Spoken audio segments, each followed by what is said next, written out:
Hello future homeowners, this is MJ, your property editor. And ngayon nandito naman tayo sa house model turnover ni Jillian. Tara, pasok tayo. Ang floor area nito is 55 square meter. Minimum lot area naman niya is 84 square meter.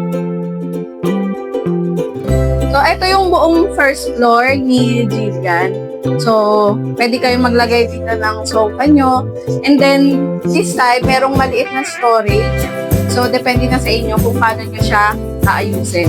And then, pwede kayong maglagay dito ng TV or anything na gusto nyo. And then, ito naman yung first bedroom, which is the master's bedroom ng Jillian.